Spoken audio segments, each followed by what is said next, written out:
अगर कोई अच्छा हो तो देख लेते हैं। देखूंगी अगर कोई अच्छा हुआ, कोई जिंदगी आगे गुजारा करने की मिल इजाजत मिली तो जरूर करा। मेरे से नहीं बोला जाएगा जो मेरे साथ हुआ। ਉਹਨੇ ਮੈਨੂੰ ਬਹੁਤ ਦੁੱਖ ਦਿੱਤੇ ਨੇ। ਅਸੀਂ ਮੈਂ ਗਲੀ ਗਲੀ ਧੱਕੇ ਖਾ ਰਹੀ ਤੇ ਸਿਰਫ ਉਹਦੀ ਵਜ੍ਹਾ ਤੋਂ। ਮਾਂ ਬਾਪ ਤੋਂ ਦੂਰ, ਭੈਣਾਂ ਭਰਾਵਾਂ ਤੋਂ ਦੂਰ, ਆਪਣਿਆਂ ਤੋਂ ਦੂਰ। ਅੱਜ ਜੇਕਰ ਮੈਂ ਸਜ਼ਾ ਭੁਗਤ ਰਹੀ ਤੇ ਸਿਰਫ ਉਸ ਸ਼ਖਸ ਦੀ ਵਜ੍ਹਾ ਤੋਂ। ਮੈਨੂੰ ਬਹੁਤ ਸਾਰੀਆਂ ਕੀਤੀਆਂ ਨੇ और मेरे बेटे का गला दबा के मार दिया। मेरा बेटा होता था मैनू किसी तरह दे और डंडे दे जोर ते मेरे को काम करवाते सी, खेती बाड़ी दा पैलियां दा काम करवाते सी। नहीं सी करदे ते लकड़ा गालियां नाल मैनू मारदे सी। अस्सलाम वालेकुम नाज़रीन, मैं हूं आपकी मेज़बान रुबीना मलिक और मेरे साथ इस वक्त 25 साला हिना मौजूद है जिनके माँ बाप ने इनको छोड़ दिया और इनके दादो और दादा ने इनको पाला बड़ा किया और इनकी शादी जो पुप्पो के घर के बेटे से शादी कर दी। और आज वो एक बेटी पैदा करवा कर सिस्टर लड़की के लिए छोड़कर इसको चला गया, इनकी बेटी को। और इनको आए इनसे पूछते हैं कि उन्होंने क्यों छोड़ा इनको। अस्सलाम वालेकुम। वालेकुम सलाम। जी ना, मुझे बताएं आपके शौहर ने आपको क्यों छोड़ा? बच्ची वो ना मेरी दादी अम्मी और दादी अब्बू ने मुझे पाला था, ठीक है। दादों ने कहा कि मैं अपनी बेटी को रिश्ता दे देती हूँ। मेरे मियाँ खुश नहीं थे, वो किसी क्रिश्चियन को पसंद करते थे, ठीक है। और एक बेटी और एक बेटा हुआ है पैदा। बेटी अभी मेरे पास है, बेटे की डेथ हो गई है और 1.25 महीना भी नहीं आई। उन्होंने 3 तलाकें भेज दी। कहता मैंने आपके साथ नहीं रहना, मैंने आपको नहीं रखना, मैं क्रिश्चियन को पसंद करता हूँ, मैंने उसी से शादी करनी है। और मुझे फैसला दे के घर में भेज दिया। इना वो तो आपको छोड़ के चले गए, अब कैसे गुजारा, कहाँ रह रही हैं आप? अपनी आप बेटी को कहाँ रख लेके रह रही हैं? मैं सदर कैंट में रहती हूँ, उधर रेंट पे मकान लिया हुआ है। सिलाई करती हूँ, पजामे वगैरह फैक्ट्री से लेती हूँ, उसके 20-30 रुपए देते हैं एक पजामे के। यही 200-250 का काम करती हूँ, उसी में से गुजारा कर रही हूँ। अच्छा मुझे नहीं ये बताओ कि आपके माँ बाप ने आपको क्यों छोड़ा? उन्होंने आपको धक्का क्यों दिया? क्योंकि औलाद तो बड़ी नेमत होती है माँ बाप के लिए, तो उन्होंने आपको क्यों छोड़ा? क्योंकि आपके दादा और आपके दादी ने आपको पाला है। वो मेरी दादी अम्मी और दादा अबू बीमार रहते थे, उनको देखने वाला कोई नहीं था। और मेरे दादे अबू ने कहा कि ये मेरी बेटी जो है मुझे दे दे। उन्होंने मुझे पाल पोस के बड़ा किया और मेरी शादी करी है।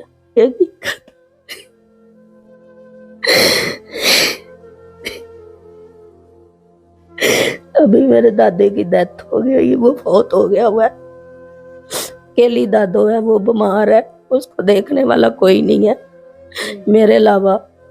और मैं दादू को देखूंगी, अपनी बेटी को देखूंगी, अपना घर चलाऊं। नहीं ना, मुझे ये बताओ कि आपने आगे शादी क्यों नहीं की? क्योंकि आपकी तो एक बेटी है, अभी तो आप जवान हैं, आपकी शादी हो सकती है, तो आपने आगे का फैसला क्यों नहीं किया शादी का? अभी इसलिए नहीं किया कि जो पहले वाले शोहर ने मेरे साथ सलूक किया वो बाकी भी करेंगे, इस वजह से मैंने शादी नहीं करी और ना करना चाहती हूँ। जो पहले वाला शोहर बेटी का सका नहीं बना, वो मेरा कैसे बना? और उसके बाद कोई और भी ऐसा हुआ तो मेरी बेटी की जिंदगी भी तबाह होगी, इस वजह से नहीं करना चाहती। दुनिया में ऐसे लोग भी हैं जो एक जैसे नहीं होते, कोई अच्छे इंसान भी होते हैं। जरूरी तो नहीं कि जो पहले शोहर ने किया वो दूसरा शोहर भी यही करेगा। अभी हालात इतने खराब हैं, किसी की कसम तो नहीं दी जाती। वो तो बेशक नहीं दी जाती, तो कोई अच्छा इंसान भी होगा, अगर कोई अच्छा हो तो देख लेते हैं। देखूंगी अगर कोई अच्छा हुआ, कोई जिंदगी आगे गुजारा करने की मिल इजाजत मिली तो जरूर करा। तो जब आपके शौहर ने एक गैर मुस्लिम औरत के साथ रहने का फैसला किया तो आपकी पुप्पो का कोई फैसला नहीं आया कि वो हमारे मजहब की नहीं है?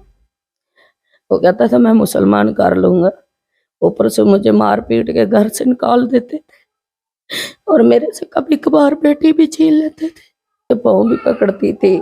कुरान शरीफ का भी मैंने वास्ता डाला था कि मेरे पास बेटी है, बेटे की डेथ हो गई है, मुझे मत छोड़ो, मैं कहाँ जाऊंगी?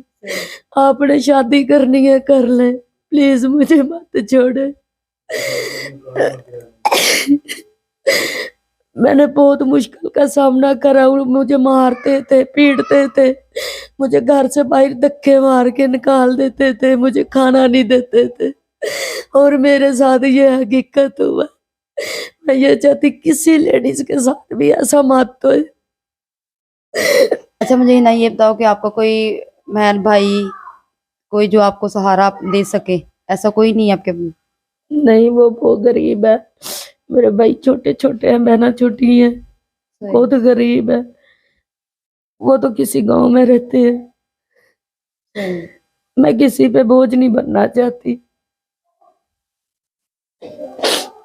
तो आप, आपकी एक बेटी है, आप वो कैसे गुजारा कर रही हो फिर? ओके, आपकी जब आपकी एज कितनी एज में शादी हुई थी आपके घर वालों ने की? 16 साल में। 16 साल की एज में शादी हुई और फिर भी वो बदनसीब आदमी है, कितनी कम उम्र में एक इतनी अच्छी और इतनी प्यारी वाइफ मिली। कैसे यार, दरिंदे लोग हैं, इंसान नहीं है। वो पहले तो ही मैंने पसंद नहीं सी करदा। मेरे घर वालों ने जबरदस्ती मेरी दादी अम्मी और मेरी फूफो ने शादी कर दी थी और ऊपर से मारपीट करता था। एक मर्तबा मेरा गुट भी निकाल दिया था। लून मिर्च नहीं बोला जाएगा जो मेरे साथ हुआ। मैं इससे ज्यादा आगे नहीं बोलूंगा। थोड़ा हिम्मत करो प्लीज। सॉरी यार, चलो बोलो थोड़ा सा। बच्चियों ने मेरे बहुत दुख दिते ने। हाय मैं गली गली धक्के खा रही तो सिर बंदी बजा दो। माँ बाप तो दूर, भैन भरावा तो दूर, अपने तो दूर। अज जाकर मैं ऐसा भुगत रही तो सिर्फ उस शख्स की वजह तो। मैंने बहुत साथियां कीतियां ने और मेरे बेटे का गला दबा के मार दिया।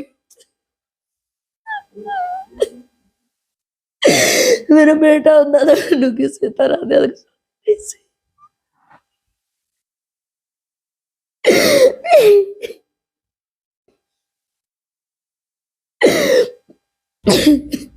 दो दिन मैनू भुखिया रखते सी, रोटी नहीं सी देंदे और डंडे दे जोर ते मेरे को काम करवाते सी, खेती बाड़ी दा, पैलियां दा काम करवाते सी।